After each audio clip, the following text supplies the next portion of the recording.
kan koy node जिला ray report को बाबू लइया जहां दो 23 मार्च सनातन कोटा मारांग बुरु बांचाव रिया विषय इदी कते राष्ट्रपति ठे चिठी बो भेजाया जिला शासक मार्फत आदो अडी जायगा रे चिठी नको ग्रहण कत को अडी जायगा रे चिठी बाको ग्रहण मेनकान तिहिं सेंट्रल जूम मीटिंग माध्यम ते सनाम को आले गलमरा गोटा किया जे जहां करे गे अब बो चिठी बो जमा सद का आरो एसडीओ ठे न्यापाम कते थोड़ा ओना रिया डिटेल सिलेक्शन विधि को चित मिनान ओना लिकाते आपे थोड़ा बड़ा जम पे आर ओना लिकाते कर्मसूची दो हुयो चोय तबन पे जहां करे नित हो बाको रिसीव कदा मेनखान निलो प्रतिनिधि हो न्यापाम कते अबु राष्ट्रपति नामांकित सरकलिपि बो भेजा दाड़िया नोआ तीन जूम माध्यम ते सेंट्रल लीडर को ते चर्चा हुई ना एनते रहो जिदि उनकना बांग हुई कना जिदि बाको न्यापामा तलका ओना डेट रेगे अबु मेल माध्यम ते हो राष्ट्रपति ठे ओना चिठी बो भेजा दाड़िया नोआ हबो अबु बो कुरुल खान बेसगो गिया निया बिचेर तो नोय लई कना इने खान पूरे भारत रे 5 राज्य खना गे राष्ट्रपति ठे बिटे चिठी तो सेनेना होय तो मास सेडिटेशन बो कराव दाड़िया खाना तायम दाराम जहां जहां इलाका रे इलेक्शन मेना कदा ओना करे तो परे तो हबो कराव दाड़िया बांगाल रिया दो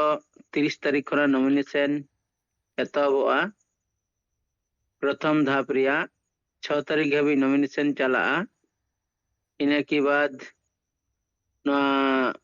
सेकेंड अलॉट रिया नॉमिनेशन हबोआ 2 तारीख खना ओना 10 तारीख धाबी चला अद नोआ रिया कमी चला गया हां मेनखान जहां अबु लट्टू प्रोग्राम को हताव लेआ लट्टू मेनते दो झारखंड संताली राज पारसी हुयु मावना लिगिते भारत रेन महामहिम राष्ट्रपति द्रौपदी मुर्मू आर ओना साउते झारखंड रेन मुख्यमंत्री हेमंत सोरेन जहां दो मी चांदो धरे न कुछ पुतुल बो जेरेदा नहा अप्रैल महीने रे बाबू बो गोटा लिया kan Bangal रे अप्रैल महीने उना इलेक्शन चला कना इलेक्शन ना विधि तहना ओय चालुना कार्यक्रम बाको हुई अचवा मेनखान नो थोड़ा रे लई तो कथले मे चंदो नो अबु तखन बो बढ़ा दाड़िया 30 जून अबो कंप्लीटा उतला दहन कमी अदो नोइन प्रस्ताव ᱧᱮᱢᱮᱟ नोआ कार्यक्रम नोंका बो हुई चलकान चलका आर नोंडे दो बंगाल रे दो इलेक्शन रिया नियम कानून कते ना राष्ट्रपति नियम ते जहां अबो में तहना जे पूरे बंगाल रे से सोशल मीडिया रे नबो गाबावा झारखंड संताली राज पारसी रिया चेदा बाय रोड कना मी चांदो ते भीतर तिकिन रोड मा आर बखाय नेक्स्ट चांदो माने मे चांदो दो मी चांदो धरे ले जेरे दिया नोंकाना अबो कथा अबो विचार का तहना मेनकान थोड़ा इलेक्शन कारण ते थोड़ा बांगाल रिया रुचार दो बदलक खाना अदो ओना हो तिना गान करा दाड़े आबो से बांगा नोआ इदी कते अबो विचार दरकार काना आर ओका करे नोआ चिट्ठी को जमाव कना जिदि बो रिपोर्ट लेखान आरो बेसगुआ आ जहां को बांग जमाव कना ओना करे हबो बड़ाई दाड़िया जे नोआ करे दो चिट्ठी के बाको रिसीव ले तलेया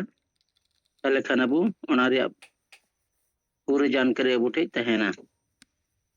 अदो मानिए के खाटो मचते रिपोर्ट लेकिन ले किया मा सनम को जोहार सलेमान किसको अमा माइक जी कना यदि मा कथा दोहरिया ना कमा आमोद होता बन में आ जतो जिला खना की रिपोर्ट बो नाम लिखान अबु बड़ा दड़िया जतो जिला खना हम मिट खते रोड तबन पे